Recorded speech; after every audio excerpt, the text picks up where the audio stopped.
warahmatullahi wabarakatuh. Saya Salsabila Aulia Putri selaku moderator pada presentasi kali ini. Saya dan teman-teman akan menjelaskan mengenai peran Indonesia dalam menciptakan perdamaian dunia melalui organisasi internasional.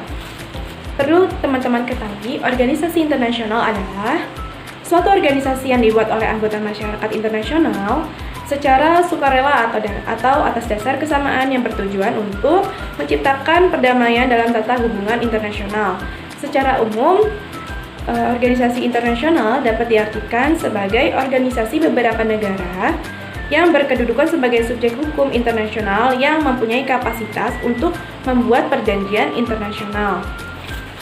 Berikut ini peran Indonesia dalam menciptakan perdamaian dunia melalui organisasi internasional yang akan dijelaskan oleh teman-teman saya. Nama saya Rahma Nur Aini. Di sini saya akan menjelaskan materi tentang peran Indonesia dalam Perserikatan Bangsa-Bangsa. Perserikatan Bangsa-Bangsa atau PBB yang dalam bahasa Inggris dikenal dengan nama United Nations atau UN merupakan organisasi internasional yang bertujuan untuk mendorong adanya kerjasama internasional dan berdiri pada 24 Oktober 1945 atau pasca terjadinya Perang Dunia II. PBB didirikan sebagai pengganti dari Liga-Liga Bangsa. Indonesia menjadi salah satu anggota PBB sejak 28 September 1950 dengan ditetapkannya resolusi Majelis Umum PBB nomor A-91V tentang penerimaan pemanfaatan Undang-Undang Dasar Republik Indonesia dalam keanggotaan di Perserikatan Bangsa-Bangsa. Namun pada tanggal 7 Januari 1965, Indonesia menyatakan pengunduran dirinya dari keanggotaan PBB sebagai reaksi terpilihnya Malaysia sebagai anggota tidak tetap Dewan Keamanan PBB. Indonesia kembali bergabung menjadi anggota PBB pada 28 September 1966. Tujuan PBB yaitu mengadakan tindakan bersama terhadap negara yang membahayakan perdamaian, menjadikan PBB sebagai pusat dalam usaha mewujudkan tujuan kerjasama internasional untuk memecahkan masalah-masalah ekonomi, sosial, kebudayaan, dan kemanusiaan, mengembangkan hubungan persaudaraan antar bangsa, dan memelihara perdamaian dan keamanan internasional. Peran Indonesia dalam PBB sebagai berikut. A. Indonesia pernah ditunjuk menjadi pemimpin serta anggota tetap di beberapa organisasi PBB. 1. Pada tahun 1971, Indonesia yang diwakili oleh Adam Malik karena ditunjuk untuk menjadi presiden di Majelis Umum PBB. 2. Indonesia 3 kali terpilih menjadi anggota tetap Dewan Keamanan PBB, yaitu periode tahun 1974 sampai 1975, periode tahun 1995 sampai 1996, dan periode tahun 2007 sampai 2008. 3. Indonesia pernah terpilih 11 kali sebagai anggota Dewan Ekonomi dan Sosial PBB, 2 kali ditunjuk sebagai presiden dari Dewan Ekonomi dan Sosial PBB, serta 3 kali sebagai wakil presiden dari Dewan tersebut. 4. Indonesia juga terpilih sebanyak 3 kali menjadi anggota Dewan Hak Asasi Manusia PBB dan 1 kali ditunjuk sebagai wakil presiden dan Dewan tersebut, yaitu periode tahun 2009 sampai 2010. B. Membantu penyelesaian konflik di berbagai negara. C. Upaya-upaya dalam rangka menjaga perdamaian dunia selama menjadi anggota PBB sebagai berikut. 1. Indonesia berhasil menyelenggarakan konferensi Asia Afrika yang menghasilkan Dasar-Sila Bandung. 2. Indonesia menjadi pelopor pencetusan Jovtan dan SEAN WVZ. 3. Indonesia menjadi salah satu pemekarsa berdirinya ASEAN dan gerakan non-blok. 4. Indonesia telah mengirimkan beberapa kontingen dalam rangka misi perdamaian dunia seperti pengiriman kontingen Indonesia ke Lebanon Selatan, pengiriman beberapa kontingen pasukan Garuda di beberapa wilayah negara-negara di dunia sebagai berikut. A. Mengirimkan pasukan Garuda 1 1957, mengirimkan pasukan 2 dan 3 1960, mengirimkan pasukan Garuda X EV 1993, D. Mengirimkan pasukan Garuda XXVI C2 2010. D. Memberikan bantuan kemanusiaan di berbagai negara yang mengalami bencana seperti 1. Pada tahun 1984, Indonesia mengirimkan bantuan berupa beras melalui FAO yang ditujukan untuk membantu bencana kelaparan yang terjadi di Ethiopia. 2. Pada tahun 1995, Indonesia membantu dalam menumpang para pengungsi yang berasal dari Vietnam di Pulau Galang. Saya Nuraziza Ahmad, saya akan menjelaskan tentang peran Indonesia dalam menciptakan perdamaian dunia melalui organisasi internasional ASEAN. ASEAN adalah kepanjangan dari Association of Southeast Asian Nations. ASEAN juga disebut sebagai perbara, yaitu Perhimpunan Bangsa-Bangsa Tenggara. Gedung Sekretariat ASEAN berada di Kebayoran Baru, Jakarta Selatan, Indonesia. Dan ASEAN didirikan pada tanggal 8 Agustus 1967 di Bangkok, yang diprakarsai oleh 5 menteri luar negeri yang berasal dari Asia Tenggara, yaitu ada Indonesia, ada Malik, Esa Jeratman Singapura, Francisco Ramos Filipina, dan Abdul Razak Malaysia, dan Tanat Koman Thailand. Selanjutnya, adapun bidang yang ditangani pada awal pembentukan adalah masalah sosial budaya. Saat ini anggota ASEAN berjumlah 10 negara. Selain 5 negara tadi, ada negara Brunei Darussalam yang bergabung pada tanggal 7 Januari 1984, Vietnam bergabung pada tanggal 28 Juli 1995, Myanmar 23 Juli 1997, Laos 23 Juli 1997, dan Kamboja 16 Desember 1998. Indonesia memiliki peran penting dalam ASEAN sebagai berikut. Yang pertama, Indonesia menjadi salah satu negara pendiri ASEAN. Yang kedua, sebagai salah satu pemimpin ASEAN. Indonesia telah dianggap mampu menjalin hubungan kerjasama yang baik di antara negara-negara anggotanya. Dan Indonesia juga telah dianggap mampu dalam mempertegas tujuan berdirinya ASEAN. Yang ketiga, pernah menjadi tuan rumah KTT ASEAN. Yang pertama, KTT ASEAN yang ke-1 yang diadakan di Bali pada tanggal 23 hingga 24 Februari 1976.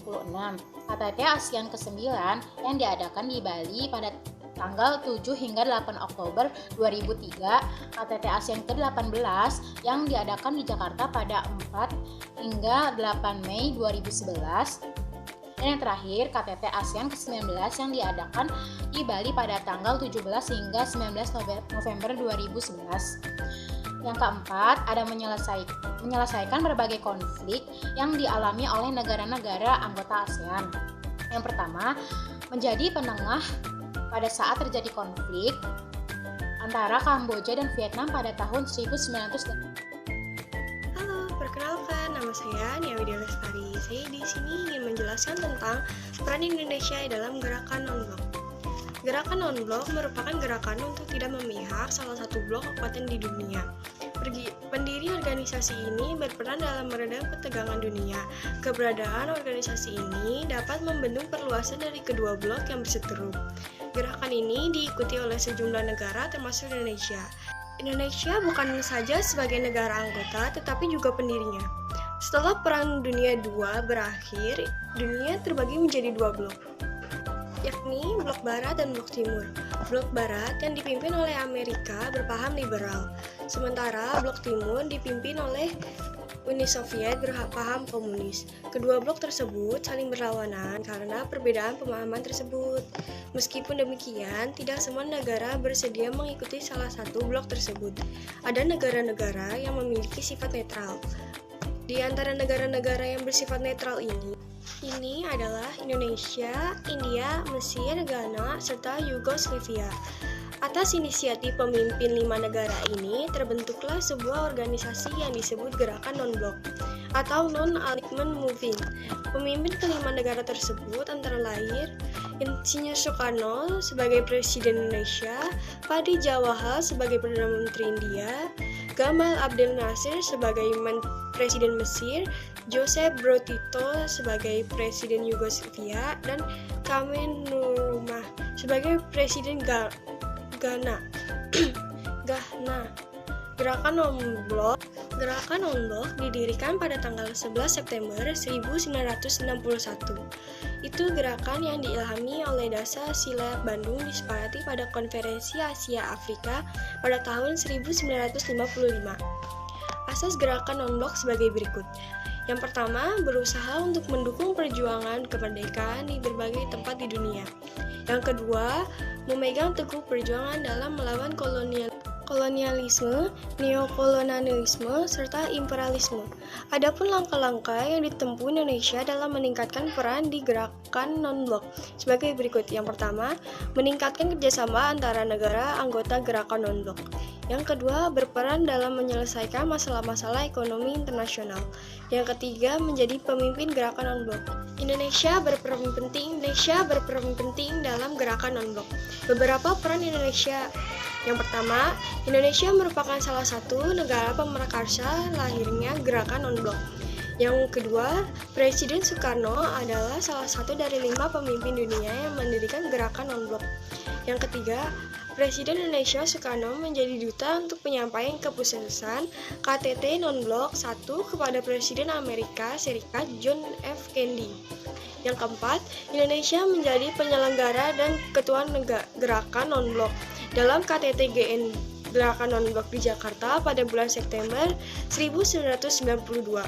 Yang kelima, Presiden Indonesia yang kedua Soeharto meliris dibukanya kembali dialog Utara-Selatan yang telah lama mengalami pemutusan, yakni dalam KTT G7 di Tokyo, Jepang tahun 1993. Yang keenam, Indonesia selalu mengusulkan dalam KTT Gerakan Non-Blok tentang memajukan ekonomi, menghapuskan penjajahan, dan kemudian gerakan non-blok tetap dipertahankan. Yang ketujuh, Presiden kedua Indonesia Soeharto menjadi pemimpin atau ketua gerakan non-blok pada KTT GNB di Jakarta tahun 1993. Yang ke-8, Indonesia mempunyai peran penting dalam meredakan ketegangan atau perpecahan di wilayah bekas Yugoslavia pada tahun 1991. Sekian, terima kasih. Saya Syafridah Kelian akan menjelaskan peran Indonesia dalam Konferensi Asia Afrika atau KAA. KAA pertama kali dilaksanakan di Gedung Merdeka Bandung pada tanggal 18-24 April 1955. Konferensi ini dihadiri oleh wakil-wakil dari 29 negara. Negara-negara pengundang terdiri atas Indonesia, diwakili oleh Perdana Menteri Ali Sastro Amidjoyo. India diwakili oleh Perdana Menteri Jane Nehru. Burma diwakili oleh Perdana Menteri U Nu. Sri Lanka diwakili oleh Perdana Menteri Sir John Kotelawala.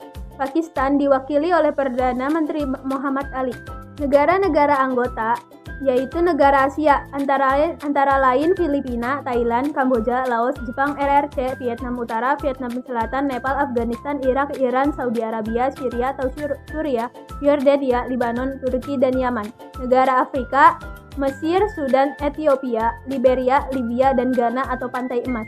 Konferensi Afrika menghasilkan beberapa keputusan penting, yaitu memajukan kerjasama antar bangsa di kawasan Asia dan Afrika dalam bidang sosial, ekonomi, dan kebudayaan, menyerukan kemerdekaan Aljazair, Tunisia, dan Maroko dari penjajah Prancis, menuntut pengembalian Irian Barat yang sekarang menjadi Papua ke Indonesia, menentang diskriminasi dan kolonialisme, ikut aktif dalam mengusahakan dan memelihara perdamaian dunia.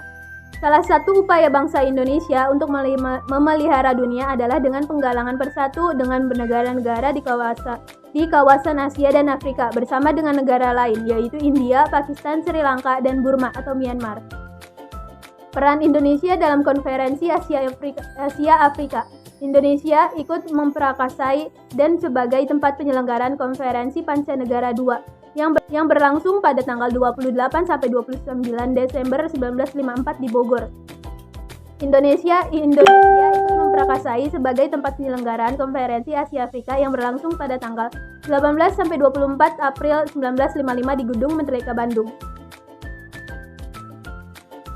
Dalam konferensi tersebut, beberapa tokoh Indonesia menduduki peranan penting, yaitu Ketua Konferensi Mr. Ali Sastro Amidjoyo, Sekretaris Jenderal Konferensi Ruslan Al-Bugania, Ketua Komite Kebudayaan Mr. Muhyamin, dan Ketua Komite Ekonomi Profesor Insinyur Roseno.